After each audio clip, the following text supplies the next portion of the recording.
Assalamualaikum warahmatullahi wabarakatuh. Selamat pagi teman-teman. Di sini saya dan kelompok saya akan mempresentasikan hasil kerja kelompok kami. Sebelumnya kami akan memperkenalkan diri kami masing-masing.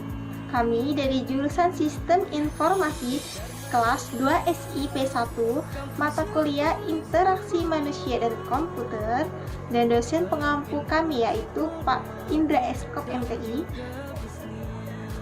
Sebelumnya, perkenalkan nama saya Erni Oktaviani, NPM 1911050005,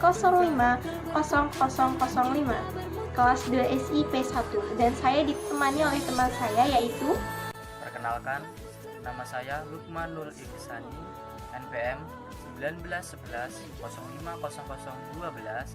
jurusan Sistem Informasi, kelas 2 SIP1, mata kuliah Interaksi Manusia dan Komputer, dosen pengampu Pak Indra Eskom MTI. Perkenalkan, nama saya Arif Mustafa, NPM 1911050002. Saya dari jurusan Sistem Informasi kelas 2 SIP1 akan menjelaskan materi tentang tujuan perancangan antarmuka. Kenalkan diri, nama Sahrul Muhaimin, NPM 1911050020, jurusan Sistem Informasi kelas 2 SIP1. Di sini akan menjelaskan tentang kelebihan pembentukan komponen antarmuka grafis.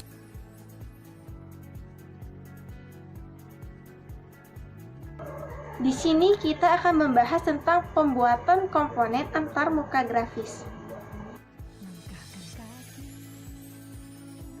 Apa aja sih yang akan kita bahas pada video kali ini? Yang pertama, kita akan bahas tentang pengertian. Yang kedua, kita akan membahas tentang komponen dasar antarmuka grafis.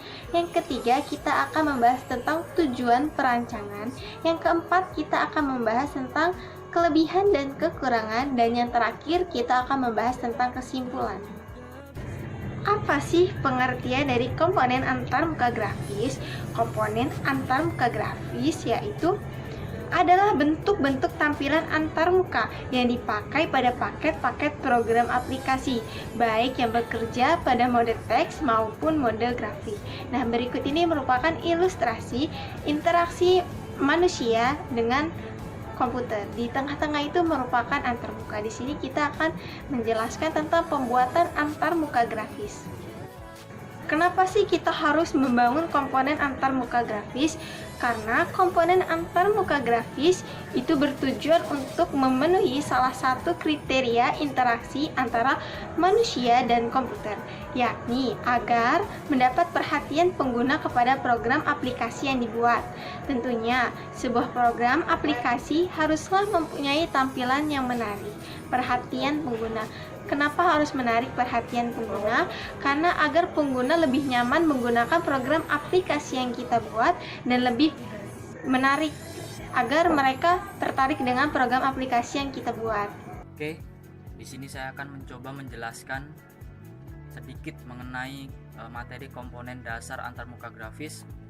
Jadi secara pengertian, apa sih komponen dasar antarmuka grafis itu? Jadi komponen dasar antarmuka grafis itu adalah komponen antarmuka bekerja pada mode teks ataupun mode grafis. Dari sekian banyak antarmuka grafis yang dipakai pada paket-paket program aplikasi, sering ditemukan bentuk-bentuk yang selalu tetap, bentuk-bentuk yang selalu konsisten, dan tidak berubah-ubah. Nah, komponen itulah yang disebut dengan komponen dasar antarmuka grafis. Lanjut. Jadi apa saja sih yang terdapat atau apa saja sih komponen dari komponen dasar antarmuka grafis itu? Yang pertama ada spinbox. Spinbox ini adalah salah satu komponen antarmuka grafis yang digunakan untuk mengatur suatu nilai P ubah, biasanya bertipe numerik. Nah, dalam spinbox itu nilai maksimum dan minimum P ubah harus dinyatakan dengan jelas supaya tombol ini tidak memutar atau spinning terus-menerus. Nah, contohnya pada gambar 1.1 ini adalah salah satu contoh dari penggunaan spinbox. Lanjut, yang kedua adalah medan isi data atau yang biasa kita sebut adalah text box. Text box itu adalah file yang digunakan untuk memasukkan teks atau data. Text box itu dapat dibiarkan kosong dan pengisiannya diserahkan sepenuhnya kepada user atau diprogram untuk mengisi teks-teks tertentu sesuai dengan pilihan pengguna. Jadi text box itu sederhananya adalah suatu komponen yang diformulasikan atau memang diprogram dengan tujuan untuk input data. Artinya text box itu sering digunakan sebagai program input data. Contohnya seperti pada gambar 1.2, yang mana pada gambar 1.2 ini adalah salah satu contoh penggunaan text box. Lanjut, yang selanjutnya adalah list box. List box ini digunakan untuk menampilkan sejumlah pilihan yang tersedia yang dapat dipilih oleh pengguna program. Nah, setelah pengguna memilih sekian banyak pilihan yang tersedia, pilihan terpilih akan disimpan sebagai nilai dari sebuah PUBah.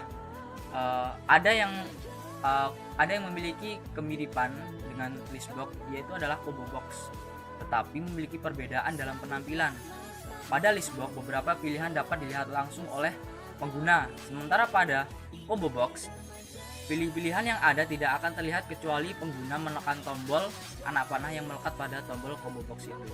Untuk mengenai combo box nanti akan saya jelaskan. Untuk sekarang kita bahas dulu yang namanya list box ini. Oke, ini adalah contoh dari penggunaan list box. Dapat dilihat pada gambar 1.3.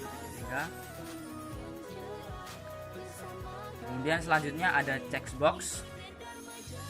Checkbox ini adalah komponen yang digunakan untuk memilih satu atau lebih pilihan dari sejumlah pilihan yang tersedia. Komponen ini cocok dipakai apabila pemrogram lebih memberi kebebasan kepada pengguna untuk membuat lebih dari satu pilihan. Nah, bagaimana sih contoh penggunaannya? Nah, ini pada gambar 1.4 ini adalah salah satu contoh penggunaan dari checkbox itu. Kemudian selanjutnya ada radio button. Radio button itu adalah tombol radio yang hanya memungkinkan pengguna untuk memilih satu pilihan saja di antara beberapa pilihan yang tersedia. Biasanya radio button ini digunakan untuk memilih jenis kelamin, karena kalau memilih jenis kelamin kan nggak mungkin pilih dua-dua kan, pasti salah satu. Nah, itu cocok untuk memakai yang namanya radio button. Nah, untuk contoh penggunaannya bisa dilihat pada gambar 1.5, yang mana gambar ini adalah contoh daripada penggunaan radio button. Kemudian selanjutnya ada tombol tekan atau button. Tombol button ini digunakan untuk mengaktifkan suatu aktivitas apabila tombol tersebut ditekan menggunakan mouse. Sederhananya seperti ini. Ketika kita mendapati sebuah program input data, akan terdapat yang namanya tombol submit atau kirim atau save, simpan atau dan lain-lain. Nah, tombol-tombol itulah yang dinamakan tombol button. Ketika kita mengeklik tombol tersebut, maka yang terjadi adalah suatu aktivitas dari program tersebut, entah itu menyimpan data atau menghapus data atau dan lain sebagainya, tergantung dari bagaimana program itu dibuat. Jadi button itu adalah sederhananya adalah suatu tombol atau suatu komponen daripada sistem antarmuka yang diprogram untuk mengaktifkan suatu aktivitas di dalam program tersebut. Bagaimana cara contoh penggunaannya? Ini pada gambar 1.6 adalah contoh penggunaan dari button.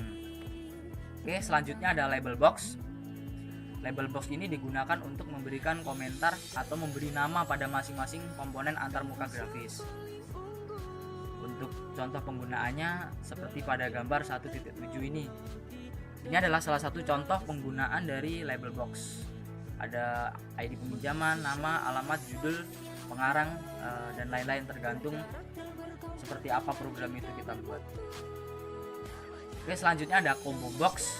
Nah, combo box ini mempunyai fungsi yang sama dengan list box seperti yang saya katakan tadi kan, yaitu untuk menampilkan sejumlah pilihan yang dapat dipilih secara bebas oleh pengguna. Untuk perbedaannya listbook dengan combo box saya tadi sudah menyampaikan, dan saya tambahin lagi, pada listbook ini pengguna hanya dapat memilih pilihan yang tersedia saja. Tetapi lain halnya pada combo box. Jika pada combo box ini pengguna dapat memasukkan pilihan yang mungkin tidak ada dalam daftar pilihan yang tersedia. Nah, untuk contoh penggunaannya bisa kita lihat seperti pada gambar 1.8. Tujuan perancangan komponen antarmuka grafis. Tujuan perancangan adalah untuk mendapatkan satu kriteria yang sangat penting dalam suatu program aplikasi, yaitu aspek ramah dengan pengguna atau user friendly. Ada beberapa aspek yang mendukung dan perlu dari antar grafis dengan pengguna, yaitu yang pertama ada keluasan, lalu yang kedua ada kompleksitas, lalu ada konsistensi, yang keempat ada observabilitas, yang kelima umpan balik, yang keenam kontrolabilitas. Yang pertama yaitu keluasan. Dalam mencapai keluasan adalah bahwa antarmuka grafis harus dapat menyesuaikan diri dengan keinginan pengguna, dan bukan pengguna yang harus menyesuaikan diri dengan kerangka antarmuka grafis yang telah ditetapkan oleh perancang sistem. Salah satu ciri keluasan adalah adanya peluang bagi pengguna untuk melakukan penyesuaian dan pembaharuan sistem untuk memenuhi kebutuhan pribadinya. Lalu yang kedua, kompleksitas, yaitu antarmuka tidak perlu dibuat atau digunakan lebih dari yang dibutuhkan karena tidak ada yang diperoleh, sebaliknya akan membuat implementasinya lebih sulit. Lalu yang ketiga, konsistensi, yaitu merupakan atribut yang sangat penting untuk membantu pengguna mengembangkan mentalitas yang diperlukan dalam sistem komputer dengan antarmuka grafis. Antarmuka grafis yang konsisten akan mendorong pengembangan pada pengguna. Maka dari itu, konsistensi harus diterapkan pada semua aspek perancangan antarmuka pengguna. Lalu ada observabilitas, yaitu sebuah perancangan antarmuka grafis harus memikirkan observabilitas ke dalam program yang akan dibuat agar sebuah sistem itu benar-benar dapat mudah digunakan oleh pengguna walaupun program tersebut rumit. Lalu yang kelima ada umpan balik. Program yang baik akan selalu memberikan umpan balik yang dapat memberi pesan tentang apa yang dikerjakan komputer serta statusnya saat itu. Untuk mencapai program yang baik, diperlukan antarmuka yang baik untuk memberikan pesan tentang apa yang dikerjakan agar mudah dimengerti oleh pengguna. Lalu yang terakhir ada kontrolabilitas, yaitu sistem selalu berada di bawah kontrol pengguna. Agar tujuan ini disetujui, antarmuka harus memiliki fasilitas yang memungkinkan pengguna untuk dapat menentukan di mana sebelumnya ia berada, di mana ia sekarang berada, kemana ia bisa pergi, apakah pekerjaan yang sudah dilakukan dapat dibatalkan. Saya akan menjelaskan tentang kelebihan pembuatan komponen antarmuka grafis. Kelebihan yang pertama yaitu antarmuka yang dihasilkan lebih baik, yang berkaitan dengan hasil rancangan sementara dapat dibuat prototipe dan diimplementasikan bahkan sebelum aplikasinya ditulis. Perubahan yang diinginkan pengguna dapat segera dilakukan karena antarmukanya mudah dimodifikasi. Sebuah aplikasi dapat mempunyai lebih dari sebuah antarmuka, memberikan wajah yang unik dan sebuah program aplikasi dan sentuhan khusus pada sebuah program aplikasi, memungkinkan para ahli bekerja sama dalam memberikan kontribusinya. Kemudian yang kedua yaitu program aplikasi menjadi mudah ditulis dan lebih ergonomis untuk dipelihara, yang berkaitan dengan program antarmuka menjadi lebih terstruktur dan lebih modular karena sudah dipisahkan dari aplikasinya. Program antarmuka lebih resabel karena piranti bantu menggabungkan bagian-bagian yang sama.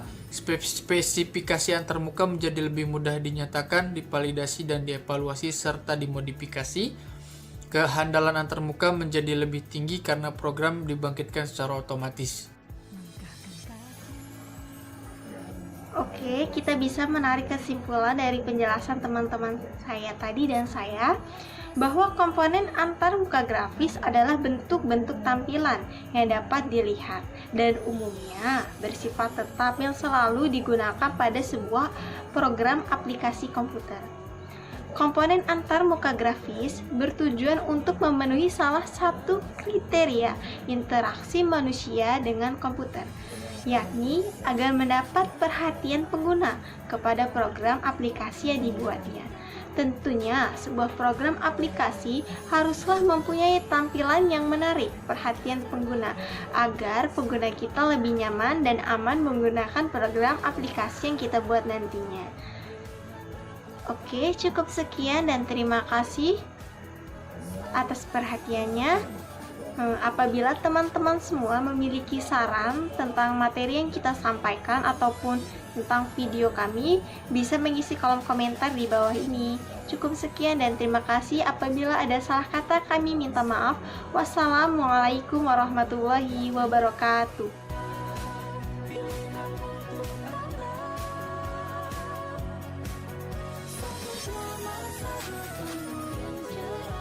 Bersama kami